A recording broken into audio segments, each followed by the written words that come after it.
Hey everyone, welcome to another episode of Office Hours here on the Hundreds TV. I'm broadcasting live from the Hundreds home base here in Los Angeles, California. I'm Bobby Hundreds. I'm the co-founder and the chief creative officer of the Hundreds. And if it's your first time joining us here on the Hundreds TV, just let me give you a little breakdown. At the beginning of the pandemic, we were searching for ways for us to be able to stay connected and in communication with you and for you to stay connected with each other.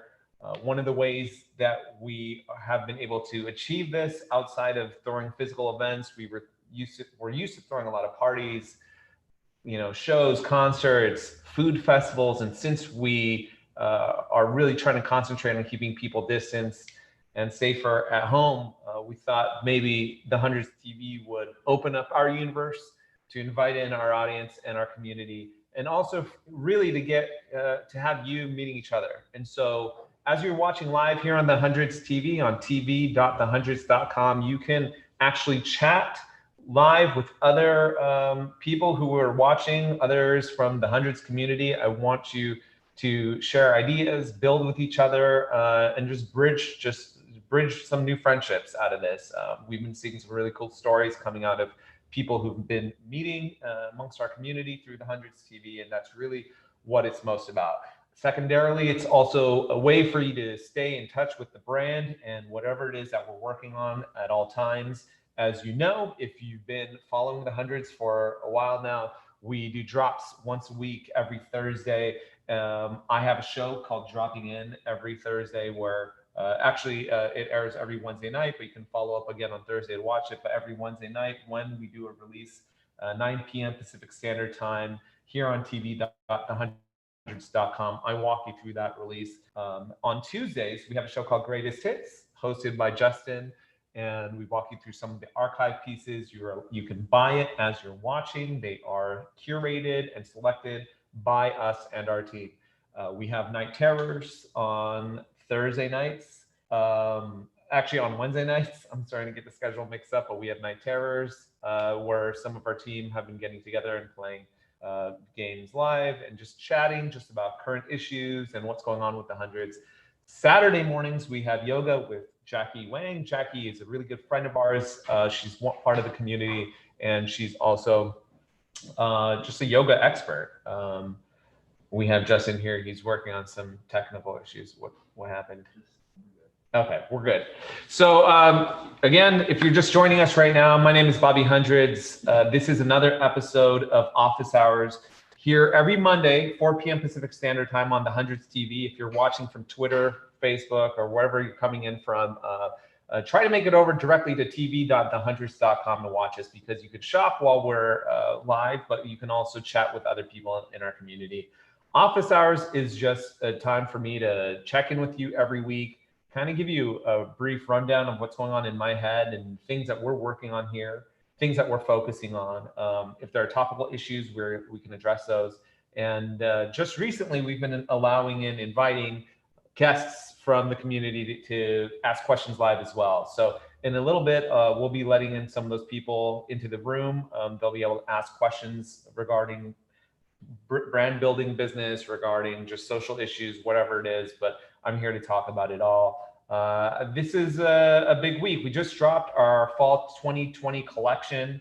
It is available in the Hundreds online shop. It's available here on tv.thehundreds.com. It's available in our official app. This was just the first chapter of the fall collection. The next chapter drops this week, Wednesday night, 9 p.m. Pacific Standard Time. Check in back here again. I'll walk you through what we are offering. We also released the book, my memoir. It's called This Is Not a T-Shirt. The paperback version of it, which contains some extra chapters in the front, a little photo section in the middle now with full color photos. And you can buy it through the Hundreds online shop right now or right here as you're watching the Hundreds TV, and we'll throw in this free highlighter. So that is also a new development. It's been a pretty interesting and funny week here at the Hundreds. If you've been following my Instagram at Bobby Hundreds the other night, I kind of called out Justin Bieber because he was working on his brand Drew, and made illustrated, or with the help of his designer, drew up a design of a bomb, a cartoon bomb that was vaguely or strongly reminiscent of Atom Bomb, our mascot. And I kind of playfully threw it out there that maybe someone should let him know that we are still very much associated with the real Atom Bomb. And it got on his wavelength immediately, and he was super gracious in taking it down. But that was just like a really fun little exchange that happened over the course of Thursday night.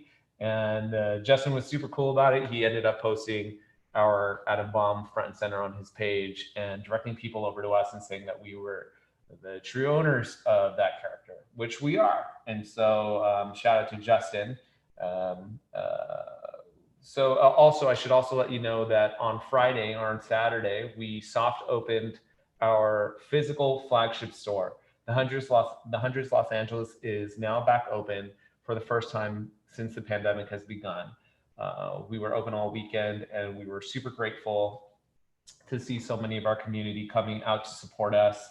We didn't want to make it a big announcement just because we wanted to test the waters and see how everyone felt, and it felt really good and fine. And so the store is now officially open. If you live in LA or Southern California, or if you're here vacationing for the summer, please stop by. We are on the corner of Fairfax and Rosewood in the heart of the Fairfax district, very much the streetwear capital of the world. There are a few other stores, other friends of ours who are open and need to support as well, as along with some of the neighborhood businesses. So come out and support the community, come out and support Fairfax. There's a lot of pieces from past collections, current collections that may be sold out online that you may find in the 100 store, but it's also just a great place to connect in person with some of our own crew. LJ, Nate, they're all there working every day. Please thank them for being at the shop and being out there and helpful. So the Hundreds LA is open. Over the next few weeks, you might see things change around me as well. It's a little messy in here, messier than usual, because I'm currently moving offices next door, and so you're going to get a new layout. So that's just a little bit of news from my end. Next, I want to bring in some of our community to join us. So this is the part of the show of Office Hours where I will be fielding questions from some of the community who've asked to participate. Any questions that they have about perhaps brand building, business, anything related to those matters. So today, we have Dom here, who's just longtime listener, first time guest on Office Hours, Dom. And I will actually have to ask. I'll take your question first, because my first question for you is, how do I pronounce your name so I'm not butchering it? There we go. I'm muting, but yeah, it's Camiko Leon. Camiko Leon. That is Camiko Leon. I got it right. Camiko Leon. How are you? I'm fine. How about y'all? Yeah, I'm good, man. I'm just hanging out here in LA, here at the Hundreds home base. Just moving. I've been moving. I actually have been moving a lot of stuff from my house as well. So it's been covered in dust for the last few days. I feel like this is common practice right now, I'd say, for a lot of people. In the pandemic, we are stuck home more, stuck indoors. And so we're kind of getting over how a lot of the interior looks of our living spaces, the workspaces. And we're like, I think I can move that around. I don't know, have you been doing that at home? Actually, me and my now pregnant girlfriend, we're in the process of moving next month. We just got back from Denver, Colorado yesterday, though. Oh, nice. Where do you live right now? I'm from Winston-Salem, North Carolina. And you're going to move to Denver? No, I just got back from Denver yesterday. I just flew back from Denver yesterday. Okay, nice. But I live in Winston-Salem, North Carolina. Started a clothing line out here called Northside, and just figured I'd inquire about you guys. I started in 2017, and we're still alive, so I guess it's good to still be here. Yeah, that is good. That's really great. It's good to still be here. Can you tell us a little bit about the brand? Yeah, of course. My brand was started off integrity, integrity, pure integrity, and passion for loving the North Side where I'm from. So I grew up in a very poverty-stricken neighborhood, and we had a lot of options, but they weren't clearly visible. So I think my advantage was basketball. Early playing AAU, I got to see a lot of things, and through basketball, I learned that it was more to life. And although I didn't make it to the NBA, I did start a brand. I am a business owner. Last month was the first year I owned a store for a whole year. Oh, wow. So you opened up your own shop for Northside? Yes, sir. It's called Northside by Camiko Leon, and it's the Northside Clothing on Instagram. We're on fire right now, too, by the way. Amazing. We're on fire. To Duke, our producer, who's also watching right now, if we can type that into the chat just so that people know that. It's the Northside Clothing on Instagram. Okay, cool. That's great, and man. It's called the North. I'm sorry to cut you off. I appreciate that too. And it's called the Northside by Camiko Leon. You know, just a brand that's not just for my city, but we represent every north side of every city. Tell us about sorry to interrupt. Tell us about the north side where you live and why it's so special to you. Oh my God. It's special to me because just growing up here every day, and I think just experiencing the different things you get to experience growing up in the South. Yeah. The North Side is super special to us because it's literally like home. It's the only place we feel comfortable, and you know, it's the only place we don't feel like we're being harassed or threatened or anything for any color or what we do for a living or anything like that. But it's super special. I went to North Forsyth High School. Everything we do is North Side orientated, and we try to teach people that just because you love your side don't mean you hate somebody else's side. So just because we love the North Side don't make us hate the South, the East, or the West. Right. You know, so it's just something Sounds like we like I need to visit. Yeah, for sure. It's lit. And I just dropped a YouTube video. It's on my vlog. So we're on IGTV. I just dropped the first one yesterday. Okay. And what's in the video, if you know? The video is the action from the store. So my store, like I said, we just celebrated a year-long anniversary. This month we're gonna celebrate it because I started last year in July, but I didn't want to celebrate until August just to make sure I made it a full year. Yeah. So I decided to celebrate in August, and I started my sale today at my store, which has been going great today. And we're going to do the sale all the way through the whole month just for people who's struggling with back to school shopping. We're going to make sure we have the sale for them to make sure that everything remains affordable. And we're still going to do a giveaway, which I'm not supposed to say anything about, but I figured I would on this platform. So we're still going to do a giveaway for back to school for the kids who are allowed to go back to school. So that's just amazing. To make sure that we can provide clothing and little things like that, man. I really just feel special to be able to be here. And I feel special that other kids from my neighborhood who walk the same sidewalks I walk, who played in the same playground, who swung on the same swing. I just want them to see that it's possible. You know, I made it to college on a full scholarship, but even when I was doing that, I knew it was something more to life that was for me. And when I made my first T-shirt design, I realized what was for me. And I like to inspire. And my clothing line has been a pure inspiration to my city since the day I started it. I sold like 120 shirts in 7 days without no help, without any branding, without anything, just off of my designs that I thought looked good. I was gonna say, Camiko Leon, like, how do you get 120 people to come through and buy a first-time T-shirt designer's product? Like, how do you do that? Due to statute of limitation, we won't talk too much, but what I will say is this. The products I had before T-shirts had me interacting with a lot of people. Okay. So through that product and through that neighborhood, I decided to keep the same business model, but switch the product. Smart. So I say, you know what? This not seeming like it's the way. And it wasn't. And you know, if we ever meet one day, I'll tell you something deeper than that. But on another note, we will. Thank you. On another 100%. note, I just wanted to switch it, brother. Honest to God, I just wanted to switch it. And when I left what we call the block or the hood, when I left the block that day, I told my brother, yo, come ride with me. I'm going to a screen print shop. He didn't even know what a screen print shop was.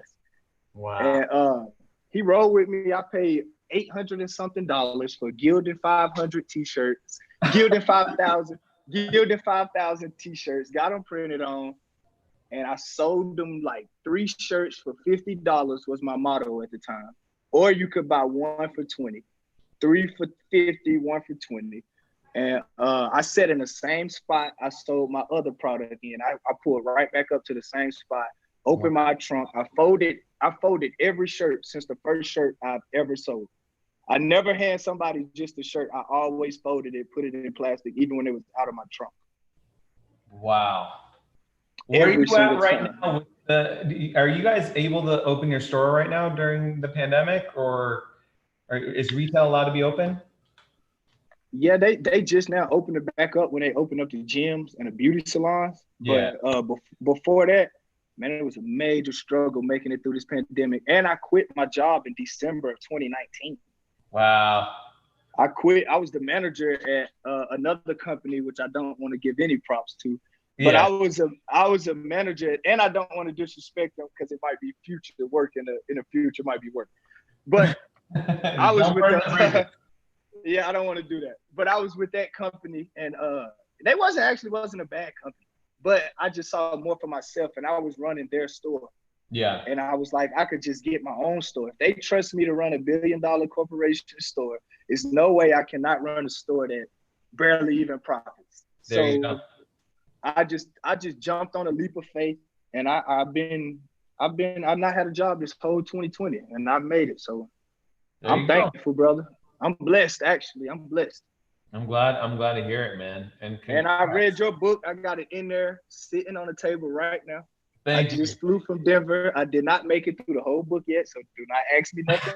But I will let you know on the layover from Chicago to Denver, I definitely started reading your book. I got the paperback copy in the mail the other day, so thank you. I'm definitely on it, Bobby. I know about Ben too. Make sure you tell him I said what's up.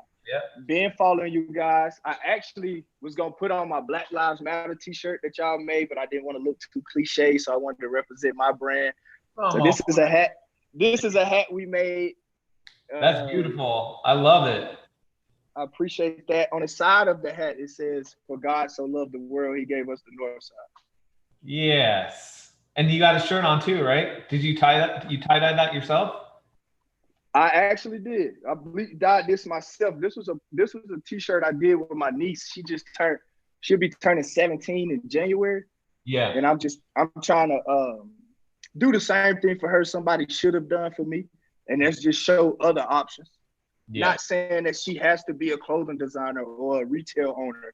I just want her to have options to know that you don't have to be what people think you should be. You can be what you want to be. Right. But I got products, though. I show her stuff. Me and her bleach dyed this together. I give her a percentage of every shirt sold.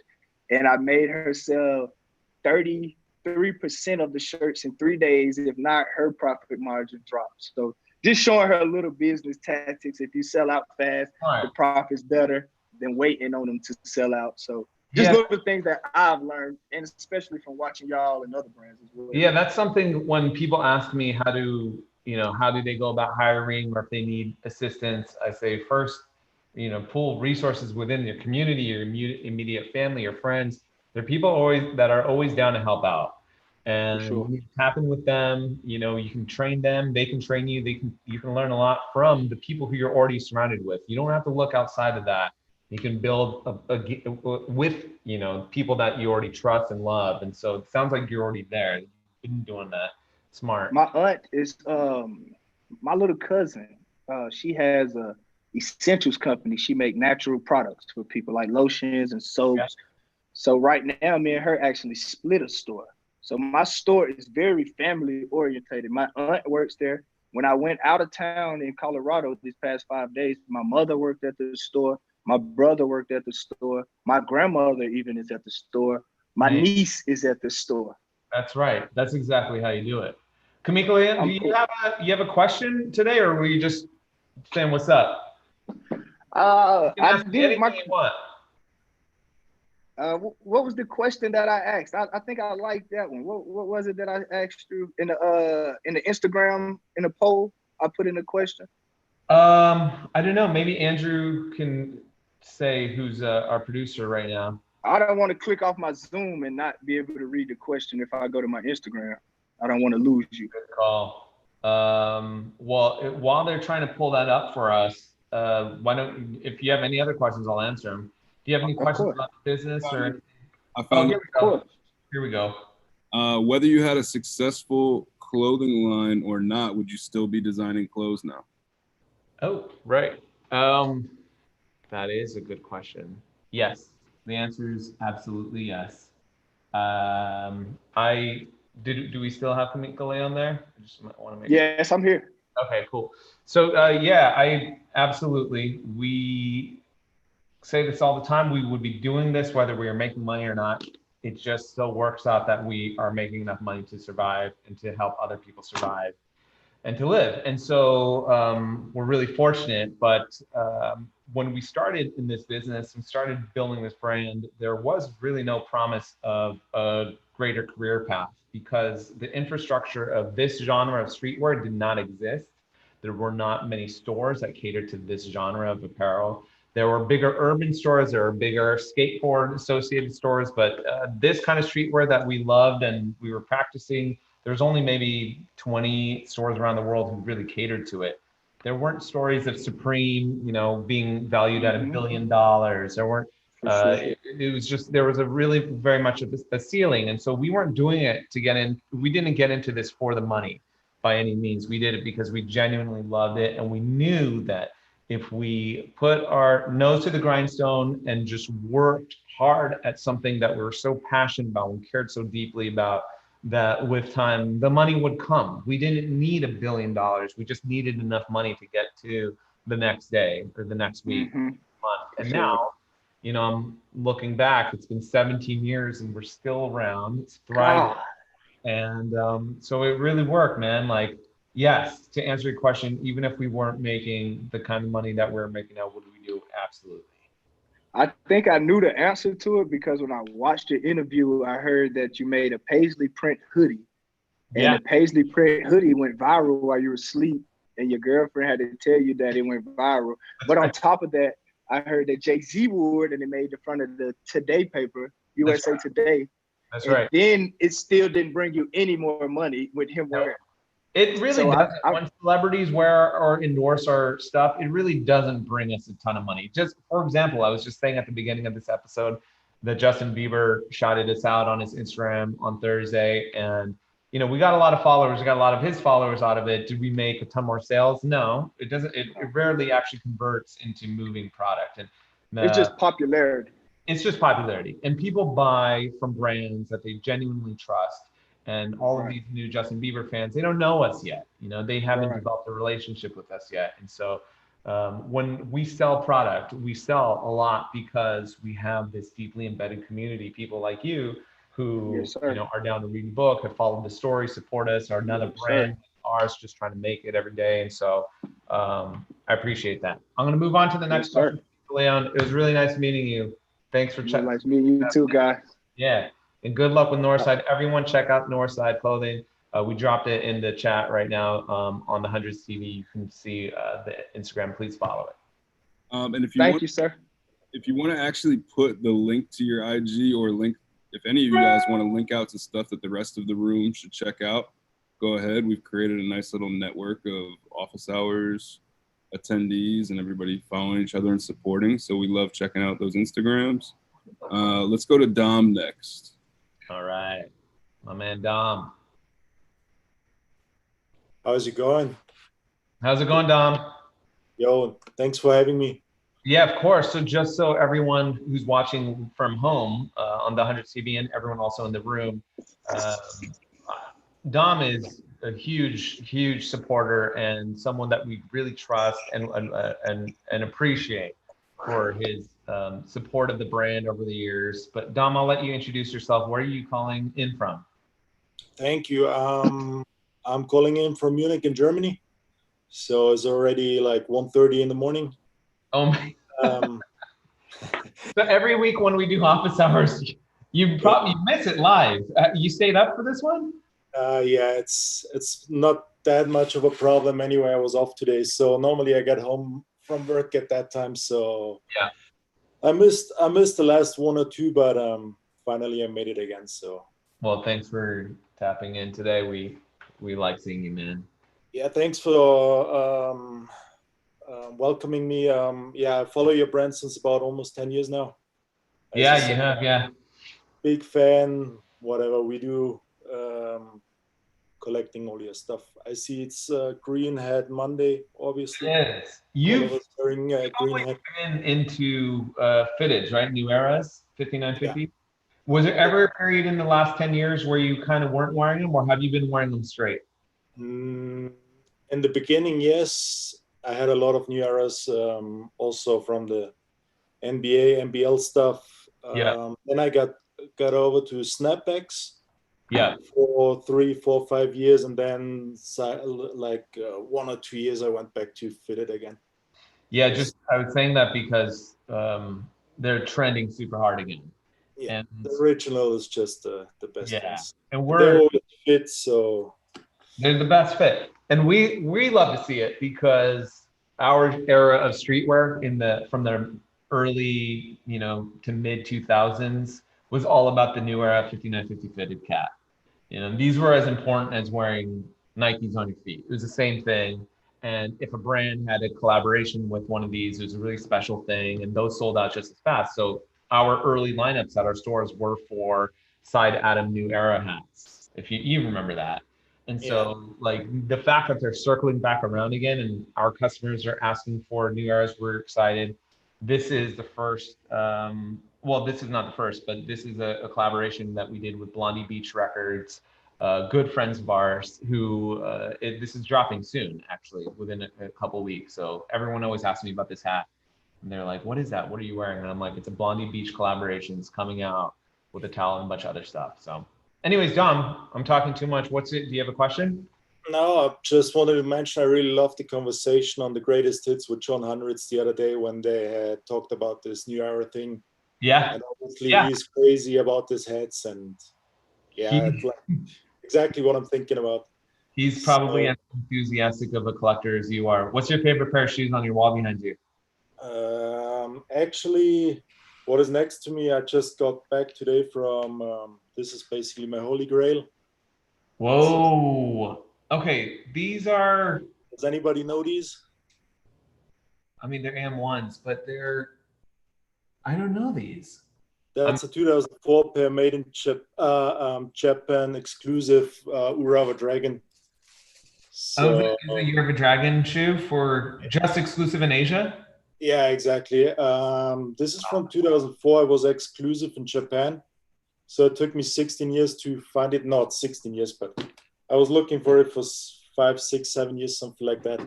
Finally got it in my size and nice condition. Was crazy. So, you know what's a trip is that I love AM1s. I don't own a pair. I like how they look. I like them when people wear them. I'm always just like, I need to grab a pair of AM1s. I never get them. And in fact, now that I'm saying that, I just don't have a lot of Air Maxes in general. But I love Air Maxes. I love M95s. I love M1s. I just don't know why I don't own many pairs. I think they're way more popular here in Europe, like especially in the Netherlands. Yeah, that's true. UK, Germany.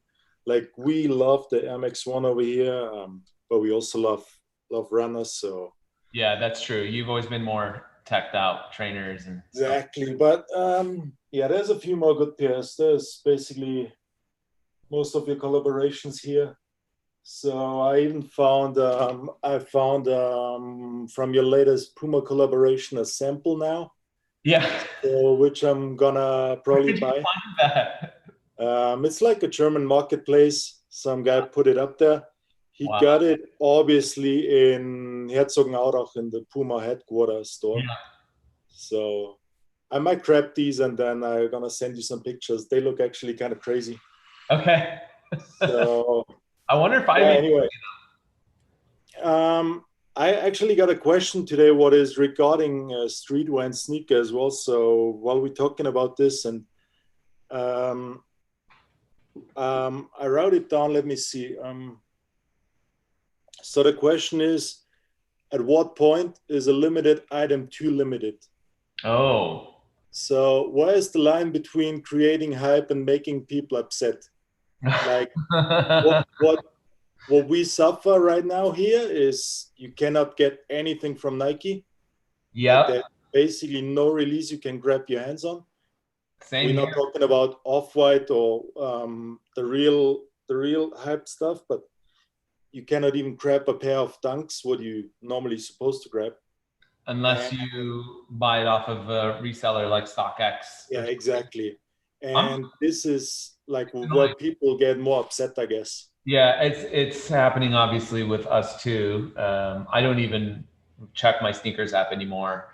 I just assume, why even get my hopes up? So I don't even try with shoes. I just admire them from afar and watch them disappear and watch someone else buy them. And I'm like, okay. And I just hope that at some point, maybe I sell something off of StockX so that I can use that money to buy a pair of shoes that I really like.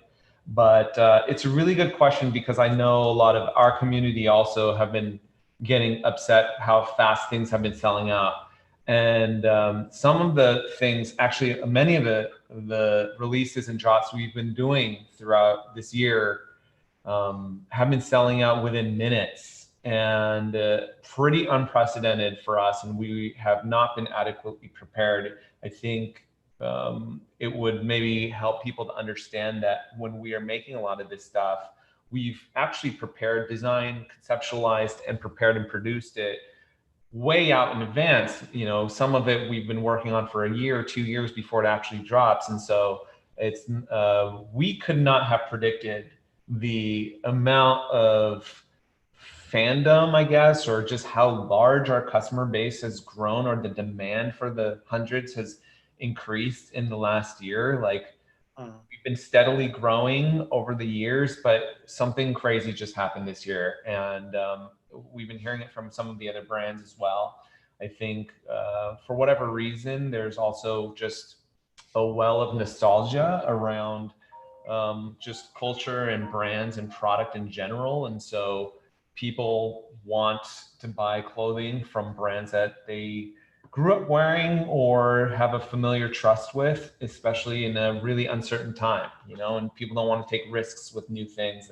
They're kind of reverting back to things that they remembered and loved when they were growing up. And so in many ways, the hundreds has been like this sentimental place for people to return to and say, man, like I want to continue to support one of my favorite brands I've been wearing my entire life. And so we've just been reaping a lot of benefits from that, but it's also sucked because things are selling out so fast. I miss out on almost everything that I want. There's so many pieces that we've dropped this year that I didn't get. Like I didn't get the Lamb of God t-shirt. That's all I wanted. Like I didn't get one. A lot of pieces from the Back to the Hundreds collection. I went to the warehouse the next day because we put it out, and if it sells out that night, then I don't get it the next day when I go into the warehouse, and I'm like, it's everything is spoken for. And I'd much rather have someone in the community own that piece than me have it. So even I've been pretty disappointed with releases this year. So the only way that we've been trying to accommodate that is we're trying to make more so that people, we are plentiful with the amount of product that we're making, but those changes just take time. And so hopefully, we'll get back onto a better rhythm where we're making stuff and we still have a really high demand and we're still meeting the customers where they need it. But yeah, it's a really good question, Dom. I'm going to move on to the next question, Dom, if that's cool. It's good seeing you. Thank you for staying up. Thanks. Appreciate it, man. Take care. Thanks, Dom. Quick shout out to everybody watching on the Hundreds TV, tv.thehundreds.com. RDG, Daniel, Fantastic Four, Sandy, Beth, Charlie, Michael. Who else do we got? Everybody in the Uzi, Kev, everybody in the chat saying they like the Northside clothing. Everybody's checking out the Instagram. Yes, please follow the Northside clothing.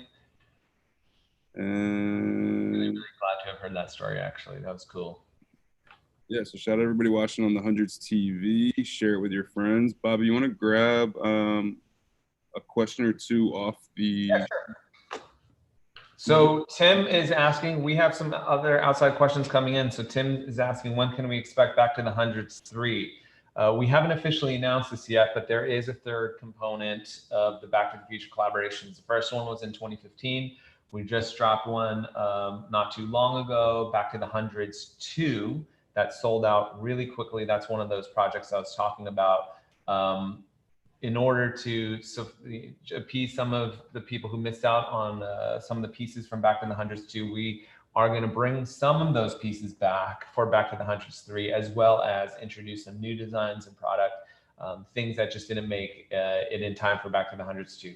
Back to the Hundreds 3 is coming out later this year. We haven't designated a date, but it will happen this year. We are hoping for the fall. We're hoping for some time around October, just being that it's Back to the Hundreds Day on October 21st. I don't know if we'll do it on that actual day, but it'll probably be around that day. It is Back to the Future, the movie's 35th anniversary this year. If you don't know much about that movie, there are 3 of them. It's a trilogy, and so we wanted to really finish off with Back to the Hundreds 3 and conclude the entire series. So that is coming soon. Do we have any other questions from anybody in the immediate room? If not, I'm going to take some more questions from outside. We got one repeat question. Yep, there we go. Cool. Yeah, I'm Camiko Leon again. What up, Camiko? How are you doing? Nothing much. I just wanted to say that. No, go ahead. I'm more than happy to take your question. Okay. I just wanted to know, was there ever a point in time where you thought you would probably have to like shut the hundreds down? And if so, what did you do to keep it alive? It happens more often than you think. It happened at the beginning of the pandemic when a lot of small businesses had to face a really uncertain future. And that was a scary time back in March when we were realizing that we were all having to lock down, safer from home, work from home. And that these instances come up quite often when you run a business, especially in a game like fashion where it's turbulent. You know, everything is situated around trends. You can be the hottest brand on the block, but you know, you can just be off a couple seasons. Your production can be run off course through the factories you're working with. You run just out of cash, you liquid cash, you run out of, things just move like so violently within fashion all the time. It's not a consistent business. It's not a reliable business. It's not like you can say, for sure, I'm going to be here next year. You're really just trying to survive day to day, trying to make it to that next month, try to hit that next bill. And so when there are moments like a pandemic where things are so out of your control that really all you have is like your faith in God and just like in the economy and that people, your community are going to come out and support you. That's really how we end up, you know, that's where we turn to, I guess, in those moments. You know, number one, the first thing we do is we try to conserve all our fuel.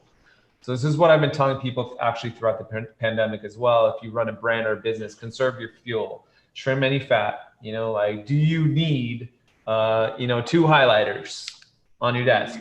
Maybe you just need the one, you know, like, let's do that. Just think about the things that you're making. Do you need to make 5 different colors of the hat? Maybe you just need 2 colors and like pare it down. And so we're going to trim the fat just to make it through to the next year. Right now, the name of the game throughout COVID is we are just trying to survive. I'm not, we, meaning the collective we, all of us. We need to survive to this point next year. If we can get to the summer of 2021, I believe most of us will be on track to healing ourselves again, both physically and business-wise. And so just survive. Don't try to rock the boat. Don't try to change the game right now. Don't try to revolutionize fashion or anything. Just make money. Conserve, sell something reliable, consistent, play it safe, build your capital, make the money to survive till next year. Then next year, let's party. You know, but we got to get through the year. And so just being mindful of our resources, being mindful of where our money is going and what we absolutely need, what we don't need, what's a luxury, what's a privilege to have, and what's an absolute necessity. And then also looking that within our own personal lives, you know, like, do we need to, if we're ordering from a restaurant, do we need to order like this much food, or can we save some of this for tomorrow? when we go to the grocery store, what are we buying? You know, like save, conserve, you know, and just be smart about how you are allocating and spending your money, and make design that, you know, is definitely going to sell. You know, like there are seasons where we look to designers to come in and really think outside the box, revolutionize the game, you know, change how people see the world. Right now, what people want is comfort. Like I was saying earlier, people want nostalgia, they are feeling sentimental. They are looking for, they just want to feel okay and confident in the purchases that they're making. So don't make them work too hard for it. Don't get too wild out there. You know, like just give them what they want. Let them have fun. Let your brand be an escape for them and entertainment for them, kind of like what we're doing now. But also just make it easy for your customer. You know, like don't make. I did want to ask. What was it? Oh, okay. I'm sorry. I had a little brain freeze. When you have a design, how do you know when you ran it into the wall? Like, you know what like had it too long. You know what I'm saying? Like I don't redid one design so many times. I've tie-dyed it, I've double layered it, triple layered it. I put it in rhinestone. I did like everything you could do with a design. Your audience is selling out. I can't keep it. It sells out. Like my store, I have to restock the store every like 10 days. Look, that's entirely a choice. That's your choice. And some designers, look, me, the kind of designer that I am, as soon as I make something, I hate it, right? I have very low self-esteem. I don't believe in myself the way I should. And you know what I mean? You know what I'm saying, right? So you make the hat, you make the hat pink, you make the hat green, and you're like, this is fresh. And then you like put it on paper and you're looking at it, you're like, why did I do this? Nobody's gonna like it. You start imposter syndrome, you start doubting yourself. And so immediately when I design something, I'm like, I shouldn't have done it that way. I can make it better. So if we're up to me, nothing. What about the atom bomb then? Because the atom bomb is like a forever thing. Like it's forever. Yeah. And there's nothing you can do with that. If you've been reading my book, you are going to get to the point. There's an entire chapter dedicated to this. Atom Bomb's a great example of a design that as soon as I made it, I loved it because I was done with it. And then I really started to hate it and have an awkward relationship with that design.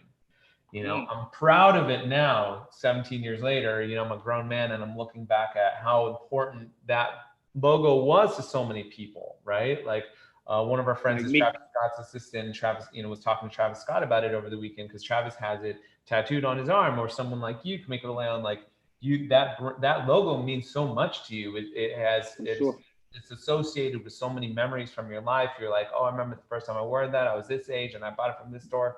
Like people have that. When I see Atom Bomb, like when you see that design that you love so much, you're like, you only see maybe like, oh, am I limited to just this? You know, like I'm a bigger designer than just the bomb, aren't I? And so I get tired of my designs very quickly. And there is, thankfully, Ben, my business partner, is around to say, it's all right, put your ego aside. This isn't just about you. When you make something in this world and you put it out there, it's not just about you. You are now sharing it. It now belongs to them, right? If you want art that is just for you, then that's called a personal pet project that you just keep within your garage and your bedroom, and just keep it in a drawer tucked away. I have that too.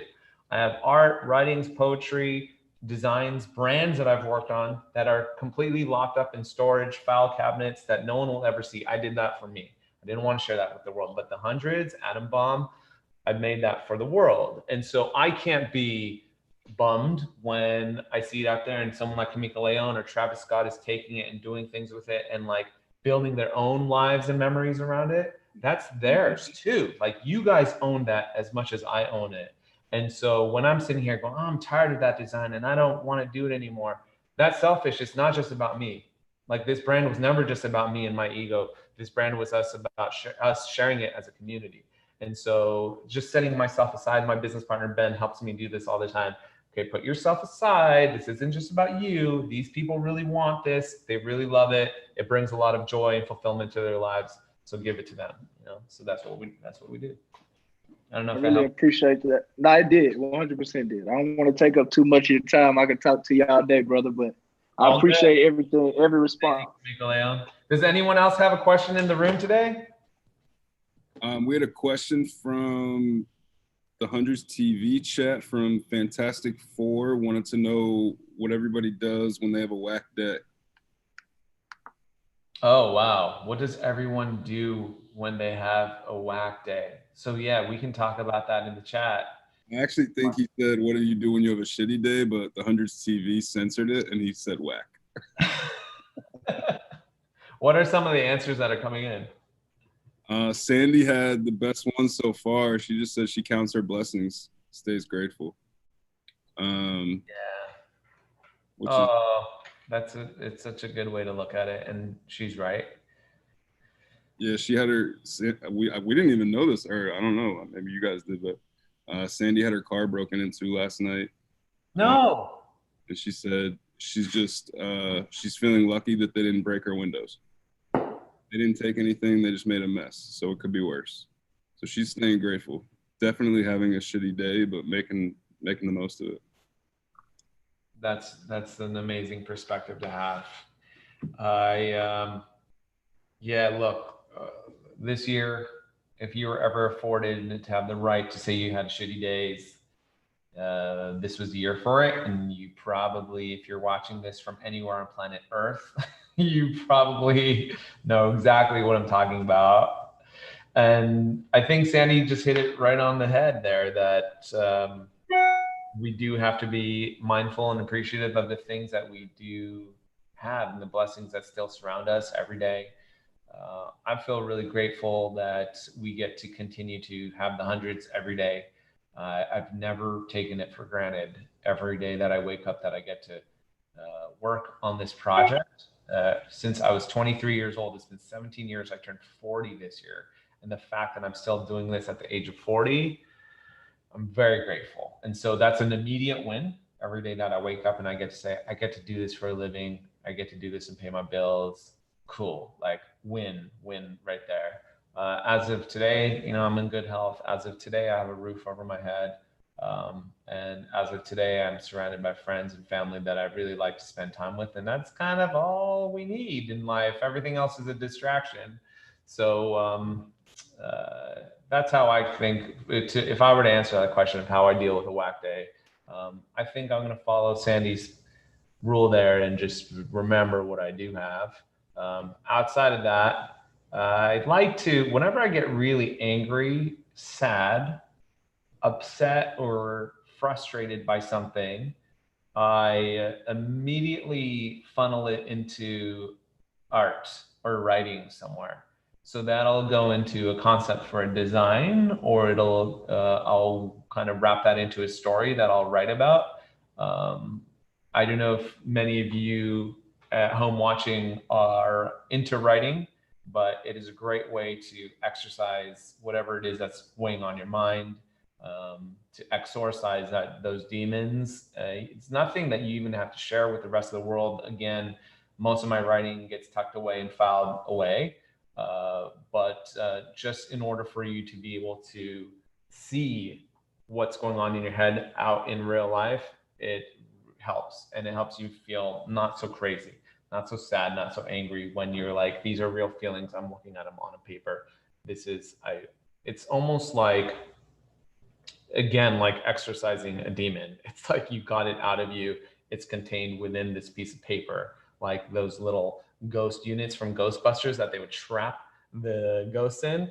That's what it's like when you get to write or design or be involved in any kind of art. You take it and you throw it out onto the canvas and it's stuck there and it's like not in your brain. So that's a good way to do it if you are into creating things. If you're not into creating things, try it. You don't have to be the best artist or writer in the world. You just need to have the tools, the mediums to use it, to do it. But, give that a shot. All right. So unless we have any more questions coming in, Duke, are we good? I'm going to start wrapping it up. Oh, no, we're good. Cool. Thank you, everyone, for watching today, and for everyone who joined me in the room and watching from home from the Hundreds TV, tv.thehundreds.com. I'm here every Monday, 4 p.m. Pacific Standard Time. If you want to ask a question or be in the room with us live, you can DM our Instagram at The Hundreds and just say that you would like to be added to the wait list. and then we'll invite you in every week. Other than that, thank you to everyone who's been watching from home, whether you're through a social platform or watching through tv.thehundreds.com. We are coming back tomorrow with Greatest Hits. Again, it's a really fun show that I want you to check out because it'll give you a history of the hundreds live. We sell things live, authenticated, curated product from the hundreds past. And check into the Hundreds TV all week. You can follow me, Bobby Hundreds, 24 hours a day on all my social, Instagrams, TikTok, as long as it exists, and Twitter. All right, everyone, thanks for watching.